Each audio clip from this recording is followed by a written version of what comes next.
Hey everybody, we are back after another wild weekend in MLS action. It's Weekend Wrap. Jonah Friedman here with armchair analyst Matt Doyle. And Matt, let's count down the top 3 games of the weekend. We will start up at a crazy Cascadia clash up at Jeld-Wen Field. This one lived up to its billing as a derby game. Portland, you got to hand it to them. They put a 2-1 hurt in on the Sounders. 7 winless now for Seattle. They haven't even held a lead in that time span. So you got to think it's crisis time. They're going to have to make changes next time out now because Freddie Montero got a late red card. The good news is that Eddie Johnson scored an absolute golazo.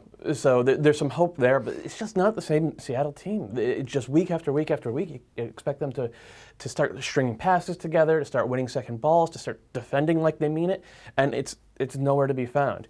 Portland, on the other hand, their first goal in particular, they pulled a Seattle. They strung 7-8 passes together, got down the flank, and then perfect ball to Chris Boyd, who just walked it into the net. And then the second one was a classic Portland Timbers goal, just David Horst beating his man, Jeff Park like a statue. Full credit to the Timbers. They got a win they deserved and needed, and John Spencer will certainly be hoping that there's more to come. Number 2 on our list, RSL hosted San Jose on Saturday night. Yeah, we knew going in that this was a game for the top spot in the West, so you knew the tempers were going to be flaring. It was going to be intense, and it was intense. You're thinking that RSL, they can't afford to lose another game at home. They have never lost 2 games in a row at Rio Tinto Stadium, and you think they want to make up for that awful loss to LA in midweek. And sure enough, early on, it looked like this was going to be RSL's game. They controlled tempo. They were controlling the ball really, really well. But San Jose, they hung in there so tough. My God, it seemed like everybody was flying at the ball. As it was headed towards goal, you had Victor Bernardes heading it away at the last second. You had Jason Hernandez doing everything he could to keep the ball out of the goal. Justin Morrow, more of the same.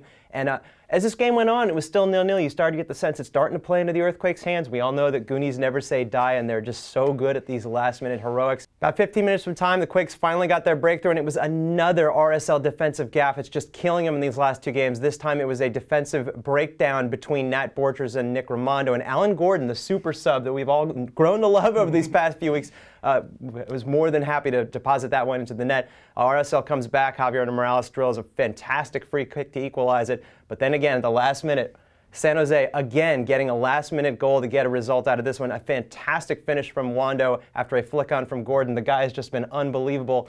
And as a result, San Jose sitting on top of not only the Western Conference, but they are in the pole position for the Supporters' Shield. Number 1 game of the weekend, DC United heading up to New York with a huge advantage in the Atlantic Cup rivalry, but not to be this time. Yeah, has Red Bull Arena ever looked and sounded that good? It was spectacular from the supporters from both teams. And it looked like it was going to be yet another chapter of DC just destroying the hopes and dreams of New York fans after 30 seconds when Chris Pontius made that beautiful striker's run, get to the near post. But from there, for the next hour or so, it was all Red Bulls. This was as good as they've played under Hans Backe. He even said so. And you got to give him credit. He and Eric Soler seem to have figured it out. They're not winning with the superstars. They're getting American guys, cast-offs from other teams like Heath Pierce, like Dax McCarty, who was huge and has been huge for the past 2 months, playing as that pure D-mid, sort of an East Coast version of Osvaldo Alonso.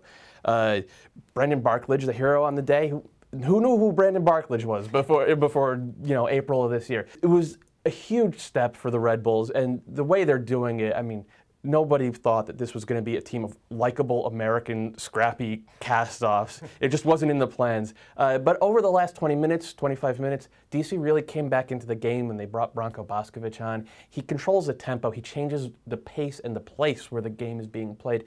DC could have gotten another one. They could have tied this up, but credit to the Red Bulls. They did make it stand. They're on top of the East. They deserve to be there. They've only lost 1 of their last 11, I believe. A team that, when they defend as one, they are tough to break down, and they can go forward with the best of them. Take a look at our top performers from the week. Landon Donovan suddenly born again with 3 goals and 2 assists over 2 games. Will Bruin all of a sudden trailing only Chris Wondolowski and Kenny Cooper. He is tied with Thierry Henry for 3rd in the Golden Boot race. And Alan Gordon, he is a sub. He has scored 5 goals this season, all off the bench, a goal every 60 minutes. Ole Gunnar Gordon, I think is what we should call him. This is a guy who, 5 years ago, everybody said, you know what, he's big, he's strong, great passing eye, but cannot finish for the life of him. Over the past 2 years, he has turned into, I don't want to say an elite finisher, but he has turned into certainly a reliable finisher off the bench. And over the past 2 months, he has been unstoppable for these Quakes. Will Bruin, just pure striker. pure striker, got a great brain. This first goal against Toronto in particular, he checks back to take the long ball down on his chest, sees it's not coming, and just beelines for the box. Gets a perfect pass from Brad Davis, chop step, upper 90. That is a striker's goal. Any league in the world, you'd be happy to see a goal like that. And for Landon Donovan, 3-2 could have been 5-4. He had a bunch of chances, set up a bunch more, and when he's going well, even when he's going his best, he does spurn some chances here and there, but he just creates at a level that nobody else in the league can match when he's really locked in. And this week, he was really locked in.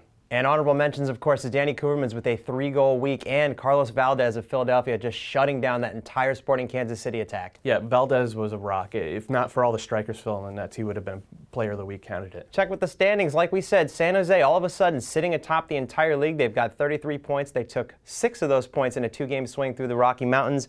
RSL played 1 more game than San Jose. They took 0 points from 2 home games this past week. Seattle still clinging to 4th despite 7 winless, like we said. And look at number 5, LA, creeping up with 3 straight wins. They're up to 5th place with 20 points. In the East, New York is pulled even with DC United. They both got 30 points. Sporting Kansas City still just a point back despite that big loss in Philadelphia. Chicago holding tough at 4th place. And look at the tight race for 5th right now between Houston, Columbus, New England, and Montreal. Goonies never say die, and neither does MLSsoccer.com. Check back with us all week for reactions from all the midweek action, including U.S. Open Cup. We'll check back with you on Friday.